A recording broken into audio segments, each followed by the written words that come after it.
Bonjour mes amis, que Dieu vous bénisse tous et que l'Esprit de notre Seigneur et Sauveur Jésus-Christ, l'Esprit de Dieu,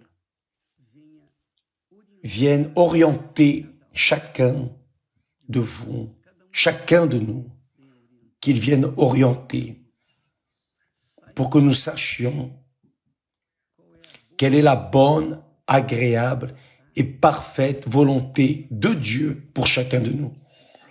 Parce que la volonté de Dieu pour moi est le meilleur pour moi. Je ne connais même pas, mais quand je connaîtrai, je serai heureux. C'est ainsi que ça marche.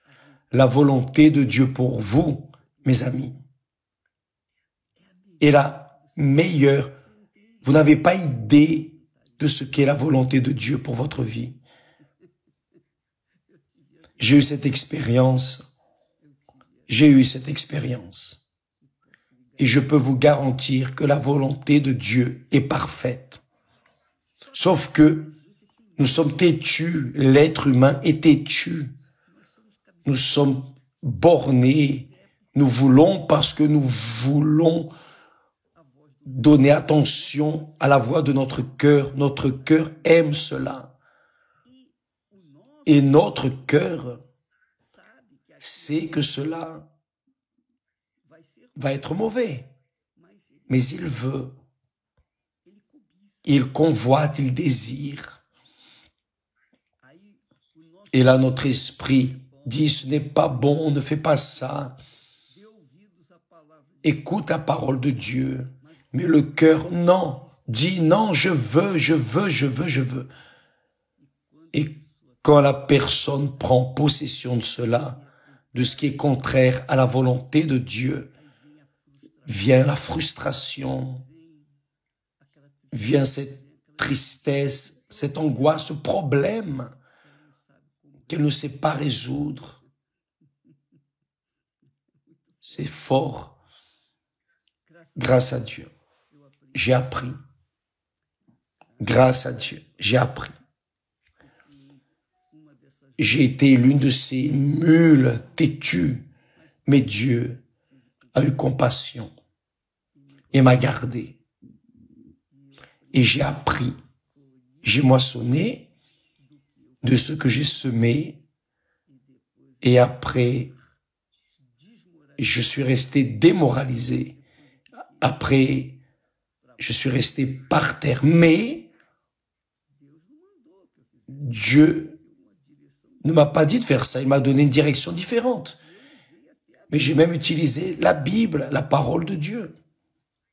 J'ai dit, Seigneur, tu as dit, si vous demeurez en moi, et j'ai la certitude que tu es en moi, et que mes paroles demeurent en vous, j'ai aussi la certitude que ta parole est en moi. Vous demanderez ce que vous voulez, il vous sera fait. Et j'ai demandé. Et c'est ça que je veux. Je ne veux pas savoir si c'est ou non ta volonté. Je veux savoir que c'est ma volonté. Et Dieu a honoré sa parole et m'a donné, après que j'ai goûté, j'ai demandé pour l'amour de Dieu, Seigneur, aie pitié de moi, car ce n'est pas ce que je veux. Aide-moi dans cette situation. Reprends-le.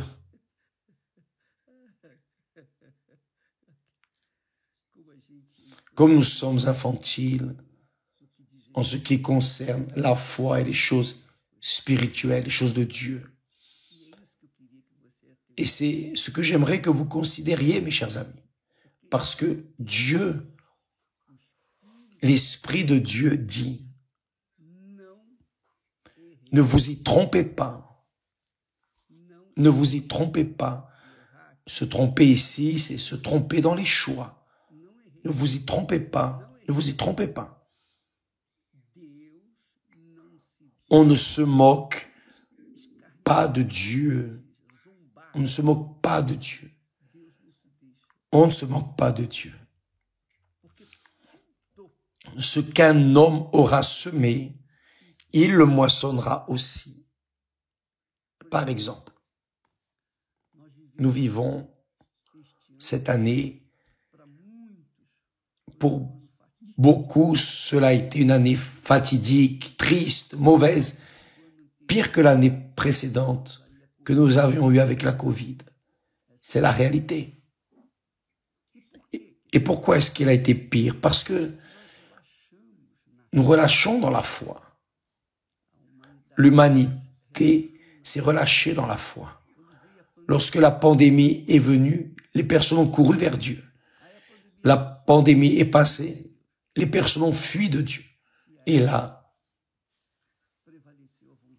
la volonté des personnes a dominé. Et qu'est-il arrivé? Frustration. Oui ou non? Nous arrivons à la fin de cette année. Et d'ici peu, je dis d'ici peu, nous serons dans la nouvelle année. Et qu'amenons-nous dans la nouvelle année? Nous amenons à la nouvelle année ce que nous avons semé dans la vieille année. Ce que nous avons semé cette année, 2023, nous allons le moissonner en 2024. Il n'y a aucun doute, ça ne sert à rien de prier, de faire des jeûnes, ceci, cela, rien de tout cela. Faites attention. Tout ce que l'homme sème, il le moissonnera. Peu importe si cet homme est de Dieu ou du diable. Peu importe si la personne mérite ou pas. Peu importe, rien ne compte, rien, zéro. Ce que vous avez semé hier, vous moissonnerez aujourd'hui. Ce que vous plantez aujourd'hui, vous moissonnerez demain. Cela arrive à tous, tous sans exception, sans exception. Donc, mes amis, soyez sages, soyez conscients de cette vérité. Si vous insistez dans une chose que vous savez là, au fond de vous, vous savez que cela n'est pas bon. Vous savez que ce n'est pas bon, mais vous voulez. D'ailleurs, votre cœur veut, désire, aspire. Ne faites pas ça. Parce que vous allez moissonner les fruits de cette insistance. C'est cela même, de cet entêtement. Vous savez qu'il y a une différence entre la personne têtue et la personne persévérante. La personne persévérante est celle qui suit dans la justice de Dieu. Elle va à fond dans la justice de Dieu. Elle fait ce que Dieu veut qu'il soit fait. Elle obéit à la parole de Dieu. Elle obéit aux Écritures sacrées. Donc elle est persévérante.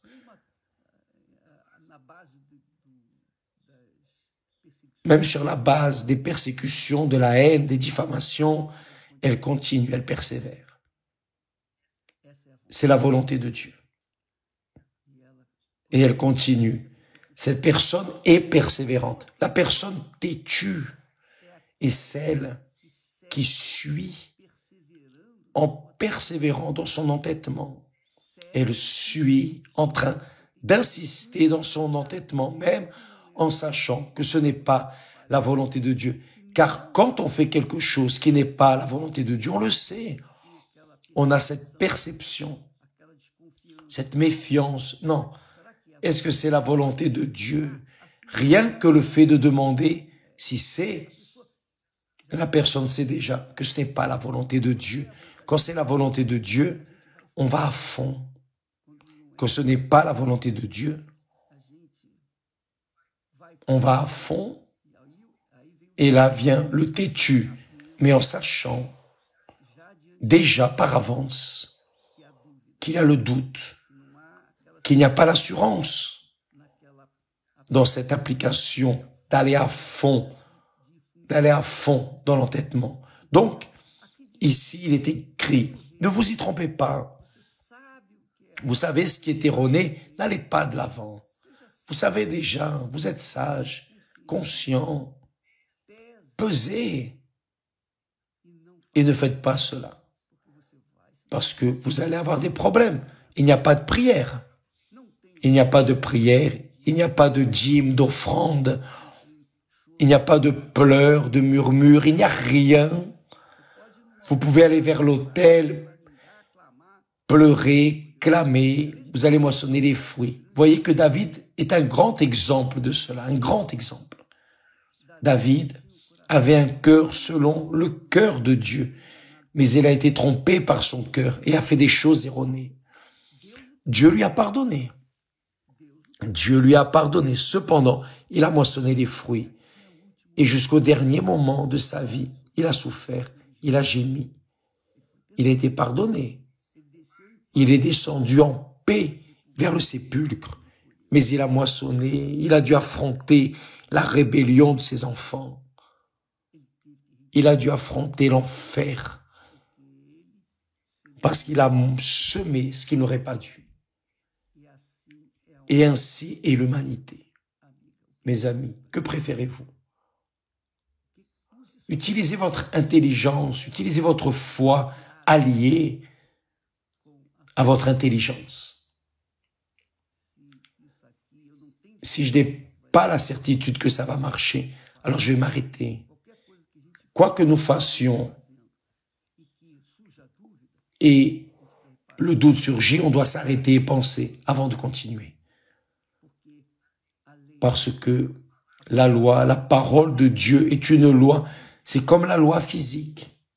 C'est comme la loi physique. On ne peut pas la changer.